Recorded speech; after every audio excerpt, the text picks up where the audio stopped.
morning, afternoon, evening, depending on where you are in this world. I happen to be in Florida, where it's a comfortable 80 degrees, a little bit of wind, but beautiful day. The sun's out. What's it they say, that old expression, the sun's out, guns out. You never heard that one before? I was in the gym one day, and this guy was wearing a shirt that said "Sun's out, guns out," and this extreme liberal came up to him and said, "What does that shirt mean?" And he had to explain it to her because she was horrified to thinking about that was about firearms. And he explained to her, no, guns, arms, big arms are called guns. She was satisfied with that and walked away with her, with the puss she had on when she approached him. I just thought it was funny. Hey, Alana, Bell, good afternoon. Beautiful day here today. Glad some of you guys could join us. Let's see where all the folks are from across the globe. Where's all my Great Britain people? Hexiest men in the world, the best live show there is. Always happy to catch it live. You guys are the most reasonable and qualified when it comes to the cases. Thank you so much. Anthony Amore, hey Bill. Char, hey Sergeant Bill. Jeanette Harper, hey Bill.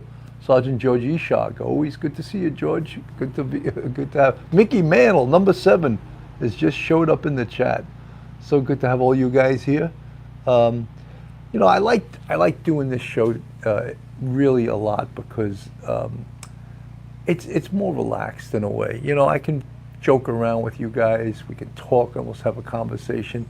There's not as much stress. I don't have to really cover in deep depth the stories of the day. We'll talk about some of them, but it's great just to be able to have a conversation. Kim Alliston, hi Sergeant Bill. At least I was on time today. How are you doing? Doing good, Kim.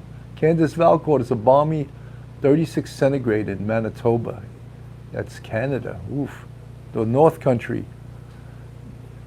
What's that? That's a tune by Bob Dylan. You guys remind me. If you're traveling in the North Country Fair, where the winds are heavy on the borderline, remember me to one who lives there, 'cause she was once a true love of mine. And if you go when the snowflakes fall and the rivers freeze and summer's ends, please see for me she's got a coat so warm that keeps her from the howling winds. Bob Dylan, but catch that tune. It's called Girl from the North Country when he does a duet with Johnny Cash. It's brilliant.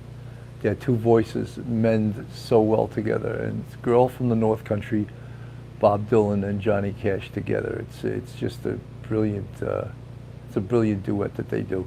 Courtney, love your voice. Thank you so much. Candace Valcourt, love that song. Enjoy the sunshine. I am enjoying the sunshine so much. I really love, I worked out this morning. I went to the gym. I did what did I do now? I did 35 minutes of cardio, and I lifted weights a little bit, and about an hour and 10-minute workout, and then I took a ride down to the ocean. It's just so inspiring just to stop for 5 or 10 minutes and look at the ocean. All the surfers were out there. Lieutenant Pete's in the chat. Zoe 143, good morning, Beach Bill. Oh, Husky just started howling. No, I know why. Oh, you're telling me my voice makes your Husky howl? That's funny. I like that. Kokomo, Indiana, off the Florida Keys. There's a place called Kokomo. That's where I wanna go to get away from it all. Way down in Kokomo. I'm from Bell from Port St. Lucie. Port St. Lucie, I think, is north of here. That's where the baseball, right? The baseball teams have spring training, isn't it? Sonja A, good evening from South Africa. Alan Levine, just kidding. So that's fine. I got a sense of humor, believe me. I don't take it badly. So last night, guys, I don't know if a lot of you were there, but we covered the Ann Taylor, the defense attorney, who's a legal aid attorney who's representing Bryan Kohberger, and also she was representing Tyre Northington, who is Zaina Knodl's mom. And what I'm hearing after we did the story also is that apparently she hadn't seen Zaina since she was 3 years old. So I was just like, how did this, in essence, become this big story? And most of you last night, and I read the chat, most of you agreed with us. I think that we handled it with sensitivity, and we were sensitive to Tyre Northington, even though she was on Ashley Banfield's show, and you could just tell that she had a severe addiction problem, and probably that was where her criminal charges came from, something to do with drugs. And someone in the chat, and I'm not going to say their name, but they lambasted us that we were just so insensitive. How dare you? This, and I don't go for that. All right, I know that we handled it with great sensitivity, and this person, I think, was trying to make a name for herself or something, and I gave it right back to her. Like, no, how dare you to accuse us of not handling this with sensitivity? Are we supposed to say, oh, it was great that Tyre Northington was put on TV? Debbie Talk, welcome to the bucket. Thank you for joining the Police Off the Cuff YouTube family. Are we supposed to not mention it, even though it was the elephant in the room when you saw her on Banfield? You could just look at her and see that she had a extreme drug problem. And I'm not going to ignore it because some people's feelings may be hurt. That's not what this show is about. I told this person that commented, you obviously are on the wrong channel. You should change it and go to another channel, because I'm not going to feed into your nonsense. So just be aware, guys. We try to tell the truth here, and when we get attacked, we hit back. That's as simple as it is. If I do something wrong and I regret what I did, I'll admit to a mistake. But there was nothing about last night's show that was insensitive. We call it as we see it, Hexiest men in the world like the video, y'all. Alley Cat, that's why I'm here. Good to see you guys. So I just want to just reiterate, because as I told you guys, I read, I don't respond to every single person in the chat. It takes a lot of time. I do read most of them, and I'll give it a thumbs up or I'll respond. But Kim Allison, Sergeant Bill, it helped me to pray for Kara. Absolutely. I mean, the lady definitely needs help. But really what we were more concerned with, we did mention her, but what we were more concerned with the issue at hand, which was Ann Taylor, the defense attorney, dropped Kara as a client and picked up Bryan Kohberger. That was really the issue that we were talking about. And in talking about that issue, we couldn't help but have to mention Tyre Northington, and then we showed the video from the Ashley Banfield show. So it wasn't pretty. The video was not pretty. It was a bit ugly, I would say. We questioned why she was put on television at all, and that to us was one of the issues. Not that it's not like we outed her for having a drug problem. She clearly had one, and that's what the subject of her, probably of her criminal charges were, and why she needed an attorney like Ann Taylor. Dragonfly Lady, I haven't watched and won't be the interview with Banfield. You personally don't, I'm just going to paraphrase you. You personally don't like interviews like that. Well, I think that you got to question why she had her on at all. And one of the things that we know about this case is that a gag order has been issued by the judge in this case. So no one from law enforcement or any of the attorneys are allowed to discuss this case in public. And I think the judge did that to try to keep the case from getting crazy, Kim Alliston. Jeff B. Bill, you are a gentleman and a scholar. Thank you for the $5 super chat, Jeff B. Much appreciated. The case that, of course, is getting international coverage right now is the Memphis police and the beating death of Tyre Nicholos in custody. And I will comment on that. I find these cases to be horrific. You can't say anything in defense of this. It was ugly. The body cam footage, there was other camera footage. It was a car stop that escalated to someone's death. And I understand policing, and I understand use of force, and the way things can escalate and get out of control. One of the things I realized, and Lieutenant Pete's in the chat, and he could probably talk to this also, is that when I made boss, when I became a sergeant, I realized very quickly that one of my biggest responsibilities, one of my biggest jobs as a sergeant, was to help keep the cops out of trouble by, when they were doing something stupid, to step in and stop them.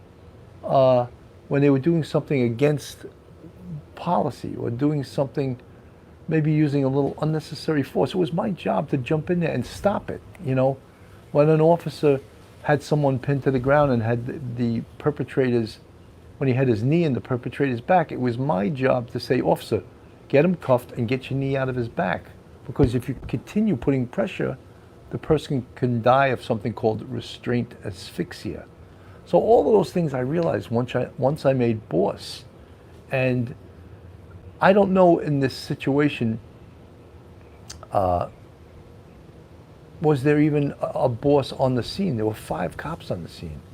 Might had a boss come on the scene and said, hey, stop this. What are you guys doing? Is he under arrest? Let's get him out of here. Is he hurt? Let's take him to the hospital. But it seemed like these guys operated independently, and look at the results. Maybe 5 of them, maybe not all of them are as liable as each one. Not each one is as liable. Maybe one did more, 2 did much more than the others. But there was never, it seemed to me, a boss on the scene to stop this situation before it reached the level that it did, And again, that's what, in the police service, that's what a boss is for. And a boss is to get situations under control, to make sure. Yeah, someone just said in the chat, it's amazing that not one of those 5 did the right thing and tried to stop the assault. Yeah. Lieutenant Pete, correct, Bill, respond every job, every incident, take charge, no bosses on the scene in Memphis. Lieutenant Pete, I knew you would agree with me because I know you knew you were a great boss and you knew what your job was. And when you first make boss and you're coming from being a cop, where you're all the same, and then you come to be a sergeant where now all of a sudden a lot of the cops aren't talking to you anymore because you're the boss. And when you have to do unpopular things like criticize someone, or what do they say, praise publicly, criticize privately. That was what we were taught, right, Lieutenant Pete? Praise publicly, because someone always will love to be praised in public and have everyone hear, oh, the sergeant praised me. But if you, in the same vein, if you're going to criticize someone, you pull them on the side because you don't want them embarrassed in front of their peers.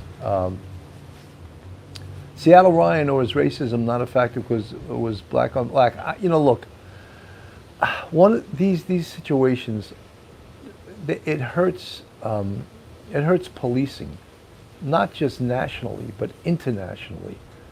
I mean, you go back all the way to Rodney King.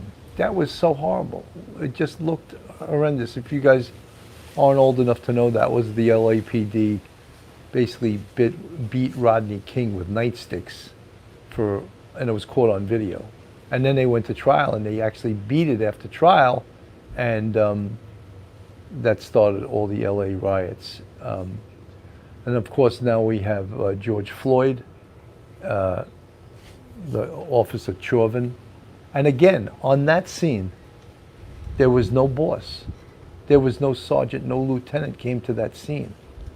Might a boss on that scene have prevented what occurred? Look, there's no one that can condone what happened in the George Floyd case or defend Chauvin. Same way that in this Memphis case with Tyre Nicholos, that it can't be defended. And Bill, that's why we need you, Lieutenant Pete Duty, Ron Ed, back on the force to straighten things out. I don't know. I don't think we're going back. Chauvin, was he a field training officer? Yeah, but you know something? Field training officers in certain jurisdictions, they're police officers. They're not supervisors. In the police service, you know, the accountability, when you say the buck stops here, the buck stops with the boss. And to be a boss, you understand that if you don't take certain action, it can come back on you. And on the New York City Police Department, as we would refer to it, they were looking to take a piece of your ass if you didn't do something right. I'll give you a short example. If officers are pursuing a vehicle, a high-speed pursuit, a boss on the scene will ask, what is this pursuit for? What is this perpetrator wanted for? If they say a VTL violation or it's a stolen vehicle, any boss in his right mind on the NYPD will say, terminate the pursuit. Terminate immediately. Terminate. And then you'll hear cops, oh, you don't have no balls, this, that, you pussy. Oh, yeah? Okay, then let's put the decision on you. And when this stolen vehicle being chased by 4 police cars T-bones a family of 4 and kills 3 of them, who's going to be responsible for that? How is it more important to catch this guy in a stolen vehicle, or more important to protect the lives of citizenry that may be innocently going about their business, and a stolen vehicle T-bones a family of 4 and kills 3 of them? See, that's when I explain this to like civilians, they understand. But the buck stops with the boss. And many times in NYPD, if there's a vehicle pursuit, the captain will get on the air if he hears it, and say, "Is the patrol supervisor on the air?" Yeah, patrol supervisor. Are you going to terminate this pursuit? Or the captain may terminate it himself. The captain may say, "Authority, zone captain, terminate this pursuit." And you know that captain may have just saved a family from getting T-boned and killed by a felon who doesn't care how he drives. He's driving a stolen car. So my whole point to this was, in this whole Memphis thing with the beating death of Tyre Nicholos, is that it seems that no boss was on the scene there. No boss to take control. The other thing was this unit was called the Scorpion unit. It was sort of like supposedly like an elite type unit, but it had gotten a reputation of late of being very aggressive. And when you have aggressive cops, it's okay to have aggressive cops, but you have to, if you have aggressive cops, you have to have more supervision. You need more bosses out there to watch these cops, to make sure. The love of God, thank you for being with us this afternoon. Thank you. Very nice. Folks, 264 people in the chat, 99 with the thumbs up. Erica Olson, hello. Good to see you guys.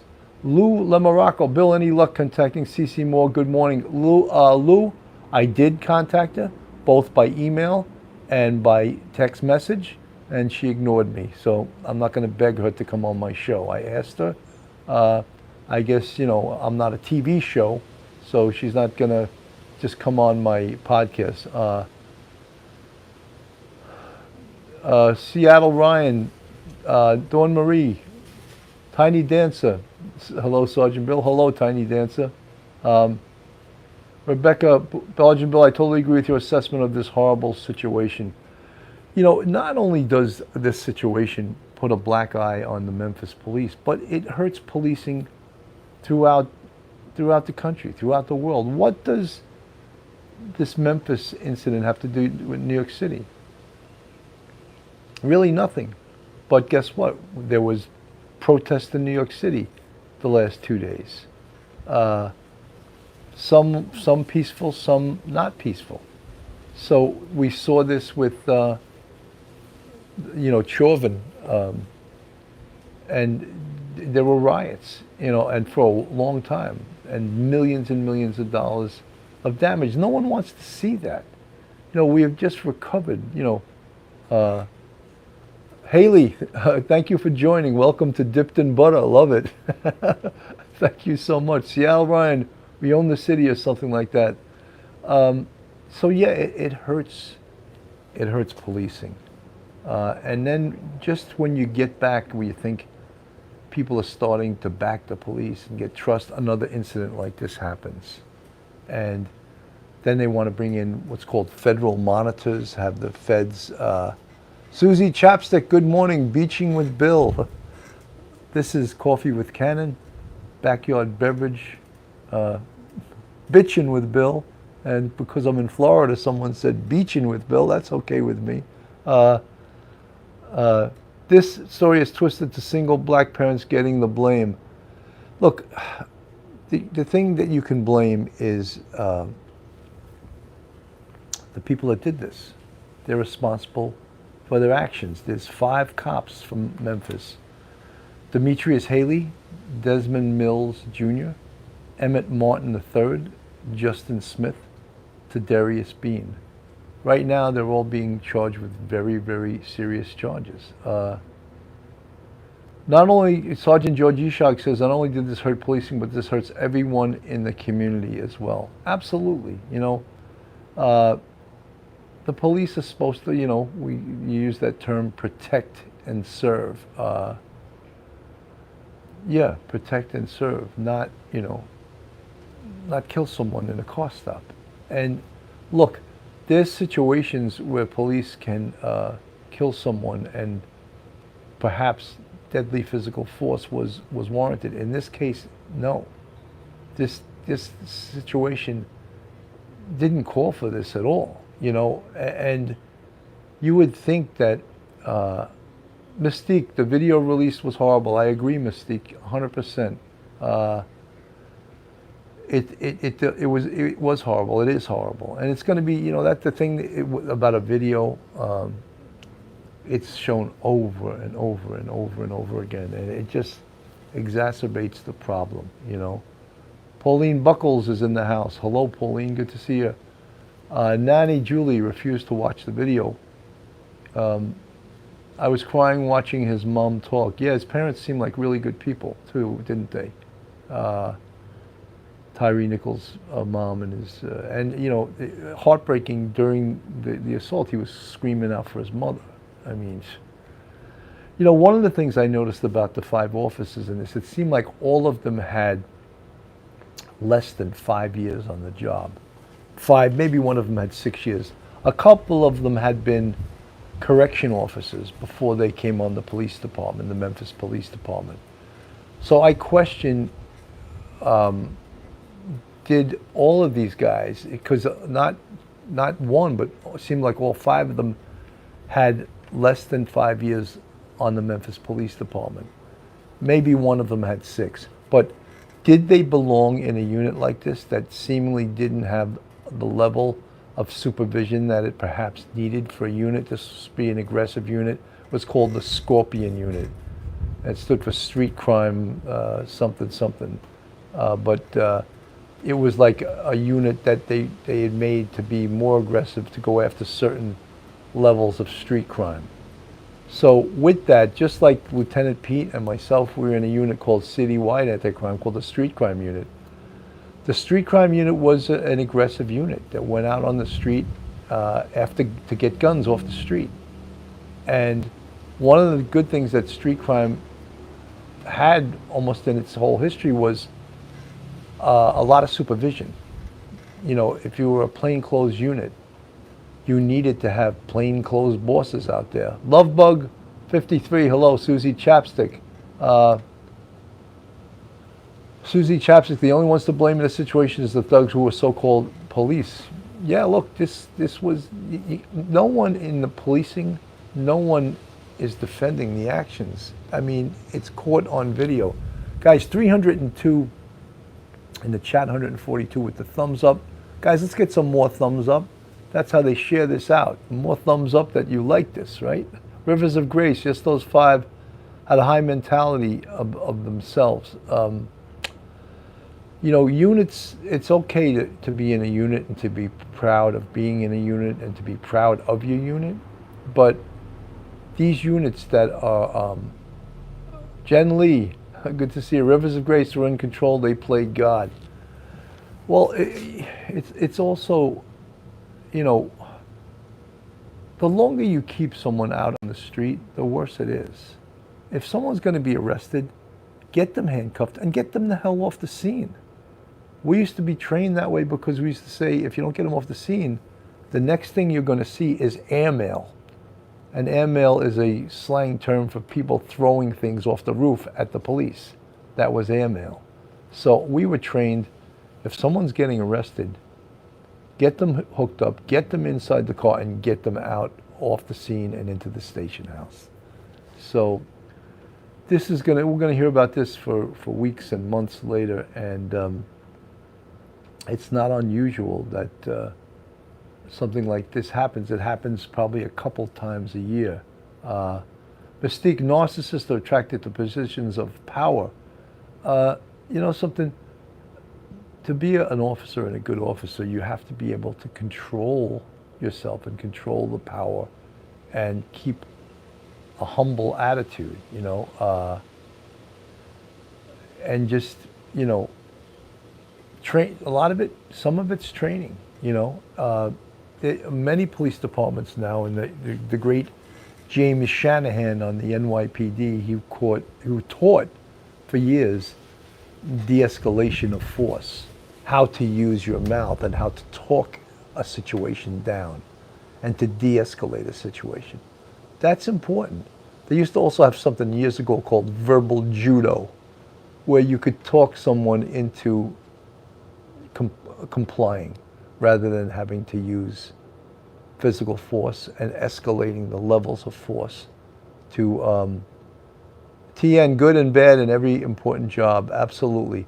So de-escalation of force, so important. And as I said, the great detective James Shanahan taught that course for the NYPD, and now NYPD. Now he goes all over the world teaching that course to police departments all over the world. Very important. Olana, I think it's a personality issue myself. Yeah, it's part of it. You know, it's like people that are martial artists and are very confident in themselves and handling themselves. Usually they're the calmest people. And rather than getting in fights all the time, they learn how not to, even though they're trained in fighting and they could pretty much handle themselves in any type of situation. But those are the type of things that you learn in martial arts, and you should be learning in police departments. And guys, one of the things you're going to hear ad nauseum is, oh, they need more training. They need more training. And I've said this ad nauseum. Every police department needs more training, but guess what? No one wants to pay for it. And when you see defund the police, those signs, defund the police, you know what the first thing to go when they defund the police is? Guess what the first thing is to go? Yeah, you guessed it, training. They don't want to pay for it. They don't want to take cops off the road. But when something bad happens, oh, they need more training. They should have more training. Yes, more training. Oh, they need training. Oh, they need more training, you know. So it's, yes, we would all agree to that. And politicians, you'll be hearing them saying it. You'll be hearing talking heads going on the Tiny Dance, exactly, Sergeant Bill. Defunding and demoralizing police usually ends up. Look, one of the things they found out about the Memphis police in 2020, they lowered the standards to come on the job because guess what? No one wants to take the job of police officer anymore. they're doing it in New York City. They're lowering the standards too. What do you think the standards are going to be like in New York City if they keep lowering the standards? So that can be a problem also. La Noel, fund the police. Training is the way to go. Absolutely. We'll keep an eye on this case. It's hurtful. The poor family of Tyre Nicholos, poor Tyre Nicholos. This should never happen. It really shouldn't. Lori Blythe, please don't defund the police. We need police, good ones, absolutely. 317 in the chat, 174 with the thumbs up, guys. This is Coffee with Cannon, Police Off the Cuff, Real Crime Stories, Backyard Beverage, Bitchin' with Bill, Beachin' with Bill. A lot of names for this show. We can't decide on which one we like the best. Tara, TJ, good to see you. I pray for his family. Ocean Girl, yes. Michelina Sereno's in the house. Mystique, the dumbest thing to do would be to defund the police. Holly, go lightly. Holly, you got a lot of knowledge and wisdom, and that's so true. And every time we have one of these situations, the love of God, yes, give me a thumbs up. The more thumbs up we get, share this with your friends, your family, and the lady from India, who I always bring up the last month. Share it with your whole country. There's at least 1 million people that could subscribe in one day. The population in India is huge, so have them subscribe. Police Off the Cuff, Real Crime Stories. So today, guys, to get off the topic, I don't know. There's 2 great football games on today. At 3 o'clock, right, is the Philadelphia Eagles and the San Francisco 49ers, and at 6:30, the Cincinnati Bengals and the Kansas City Chiefs. So yeah, it's. I know there's some big Philadelphia fans out there in the chat, and they're a great team this year. I mean, look, we're all looking forward to it. I think it's going to be a great day. Ocean Girl, go Chiefs. The love of God, go Bengals. So look, we got all different fans, all different folks out there. I love Patrick Mahomes, quarterback of Kansas City Chiefs. He's a little bit hurt though. Last week, he got what's called a high ankle sprain, and that can be problematic. But the guy's an amazing quarterback. MK just sets the trust for police back 10 times. What they gate media only shows the bad to keep everyone divided. You know, I think that sometimes media can really hurt the police, you know, this story is going to be followed, and you know, on every channel for the next week or so, or more than that, probably the next few months, as this case goes forward. Someone said, "Go Lions." Do I have to break it to you, Terry K? The Lions are not in the, they're not in the playoffs. Sonny, go 49ers. Purdy from my town in Arizona. Kelly D in San Diego, they have psych teams and they are so overworked. You know, one of the things, Kelly D, I noticed about San Diego, even when I was there, and this was years ago, because the weather is so nice, and because the beaches all have like public bathrooms, homeless people they live along the beach. And another thing I noticed about San Diego is some people will just like buy a van, and it may not even work. And they'll just park it as long as they can move it back and forth out of the parking space. And they live in the van right along the ocean there because they can. They can sleep in it at night, doesn't get too cold. There's a free public bathroom with a shower. So who's better than them? I mean, but I'm sure that's not what the people that live in that neighborhood want, or that the politicians want. Erica Olson, beach bums, is that what they call them? Beach bums? The low-income rents are over $2,000 now. There is no low-income rents anywhere. Look at New York City also. New York City is like a one-bedroom apartment in New York City. I think it's probably going for $3,000 to $3,500 a month in Manhattan. Could be even more than that. So yeah, it's not affordable. So people are paying for the convenience of being in Manhattan. So what do people do? They move to the outside boroughs, and now they're catching up too. There's areas of Queens that years ago used to be affordable, and I'm going to say Astoria. Astoria now is almost like Manhattan. It's just as expensive. It's a very desirable area, great restaurants, great bars, and proximity to Manhattan is so close, and that's what makes the rents go up. The rents get so high. 321 in the chat, 208 with the thumbs up. Guys, this is Police Off the Cuff, real crime stories. If you're not subscribed to us, what are you waiting for? Go on our YouTube, hit that subscribe button, give us a thumbs up, and ring that bell. Important to give us that thumbs up and ring that bell. Ring my bell, right?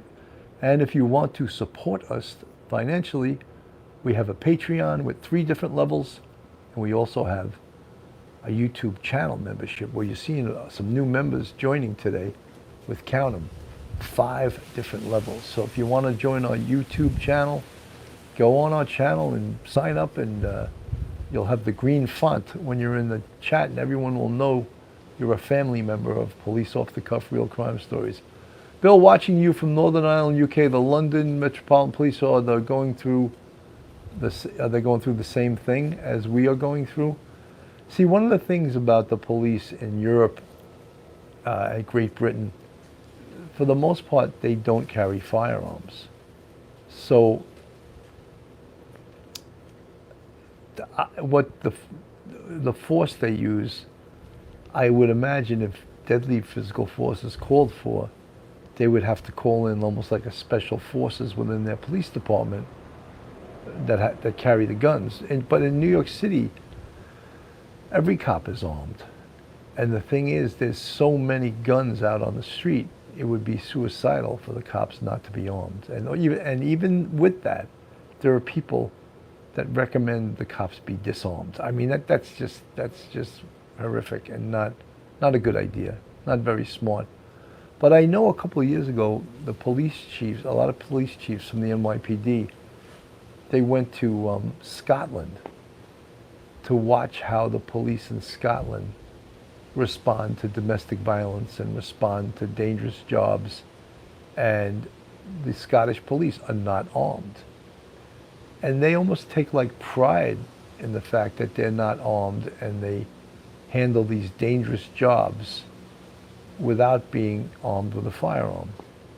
I don't think in New York City, I don't think there's a person that would take the job if they were not armed. If they can put a person on a rock off the census obey, surely a prison could be built on Martha's Vineyard. That's Pauline Buckles. Well, you saw what happened when they... Jeff B., thank you for the $5 super chat. And another super chat for Bill. He is sharing a lot of wisdom today. Thank you, Jeff B. Appreciate it. You saw what happened when they dropped off all those migrants on Martha's Vineyard. There was almost a revolution. They didn't appreciate it, although they pretended to. Oh, let's welcome them all. And then the next day, they sent them to Boston or somewhere else in Massachusetts. They were off of Martha's Vineyard. Trust me. Tara, TJ, Erica Olson. Good to see you guys. 324 in the chat, 225 with the thumbs up. This is Sunday, Coffee with Cannon. Amica Cream, NIMBY. Coffee with Cannon, Backyard Beverage. Bitchin' with Bill. Thank you guys for Lou Lemorocco, Revolution. It starts out with the scream. You say you want a revolution, well, you know, we all want to change the world. You talk about its evolution, well, you know. I don't even remember the rest of the words, but all those Beatle tunes are amazing. They're just imprinted upon your brain. Sherry Hill, glad we have the right to carry. Absolutely, absolutely. I got a little discussion the other day with someone that was pro-gun, but was very strongly gun control. And it was K.H. Walker, $920 for a what, K.H. Walker? Is that for a firearms permit? So we got into a conversation about gun control and this, that, and the other thing. And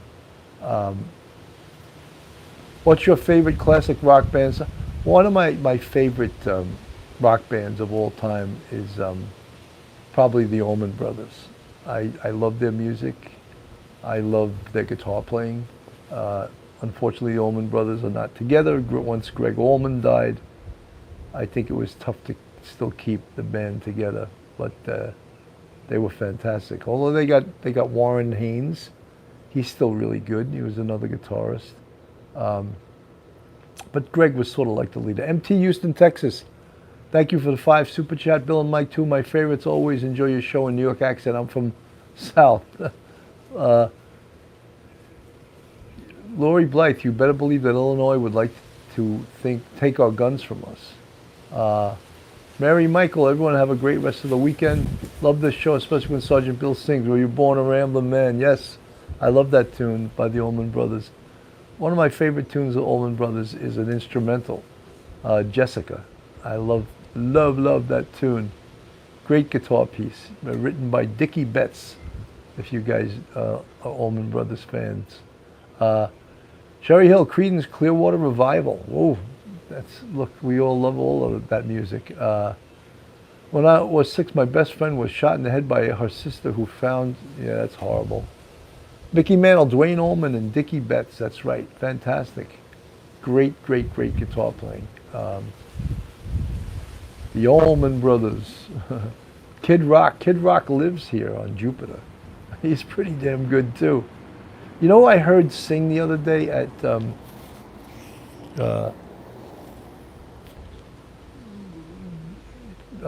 from Guns N' Roses, Axl Rose. He was singing at the funeral, at Lisa Marie Presley's funeral, and his voice isn't cutting it anymore. He can't hit those notes. Darling, when I hold you, you know that love remains. That was the tune he was singing. La la la la la la la la la la la la la la la. He could not hit the notes, and I was like, wow. He lost his voice, maybe from all that screaming over the years. Rivers of Grace, Jeff Beck, yes, he did pass. Unbelievable guitar player, really melodic. It was sort of cool to watch him play because his right hand he played with his fingers, which is unusual for a lot of rock guitarists. Most rock guitarists play with a pick, and he played with his fingers, which was really cool. Sherry Hill, yeah, Bob Seger is good. Laura Blythe, you have an awesome voice. Bill, thank you so much, guys. Tom Petty and the Heartbreakers. My wife's a huge Tom Petty fan. She has that Tom Petty station on the radio, and she listens to that all the time. The Eagles, great.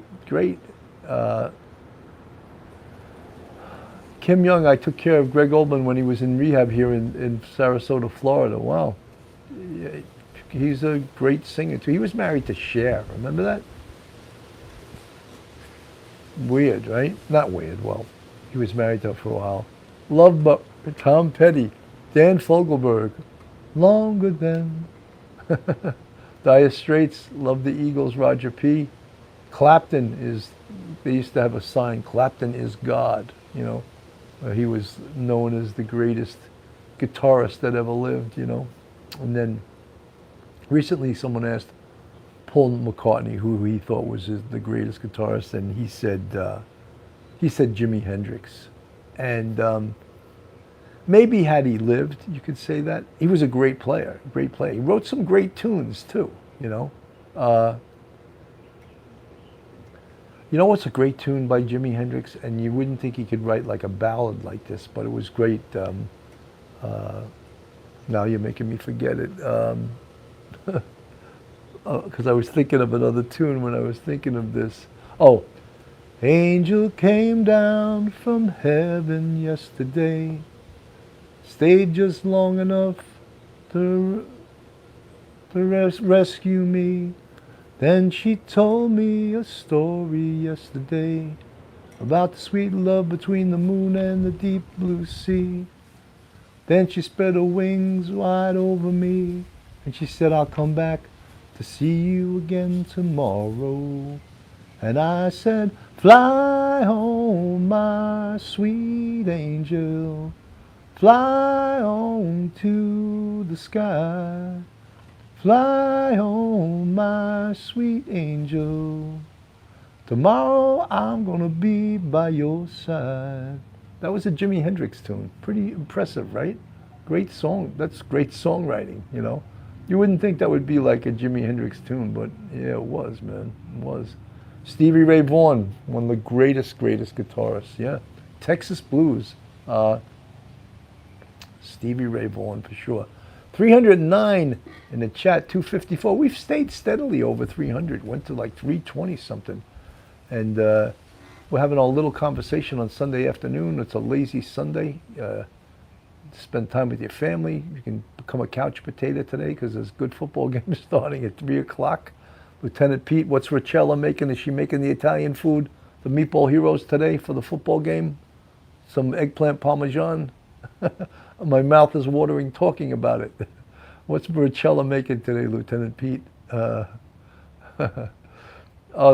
Tiny Dancer said the best guitar solo in history was Lynyrd Skynyrd on... what's the tune again? Now I'm forgetting their tune, their famous tune. ZZ Top was awesome, yes. Terry K, oh my gosh, the eggplant sounds good. I'm on the Bengals and the Eagles, Dr. Lipschitz. Meatball Grinders, ooh, look at you guys. You got Freebird, that's right. Erna Ansbach, yeah. Freebird, great, the rock and roll anthem. They used to call Freebird, right? The rock and roll anthem. A song that defined a generation. I used to love when rock and roll writers would say that. How does a song define a generation? You could say it was a great song, but I mean, you know, they get a little too dramatic, you know. Freebird was a song that defined a generation, you know. What's the other one? Something happening here. What it is ain't exactly clear. There's a man with a gun over there telling me I got to beware. It's time to stop, children, what's that sound? Everybody look what's going down. Buffalo Springfield, yeah. That song I was just singing, For What It's Worth, it's called. That was like the big protest song. Richella, eggplant parm, manicotti, meatballs, garlic bread, oh my God! I'm going to fly back to New York to go over to Pranzo's house for the football game. I don't think I can make it back in time, but did you hear that menu? Eggplant, meatballs, antipasto, garlic bread. Oh my God, there's got to be some pasta in there too, Richella. I know there's going to be some pasta. There must have been 1,000 people in the street singing songs and carrying signs, mostly saying hooray for our side. We gotta stop, children, what's that sound? Everybody look what's going down. Caddy, Bill, you know a lot of tunes. Well, I'm old. I learned a lot of tunes over the years, you know.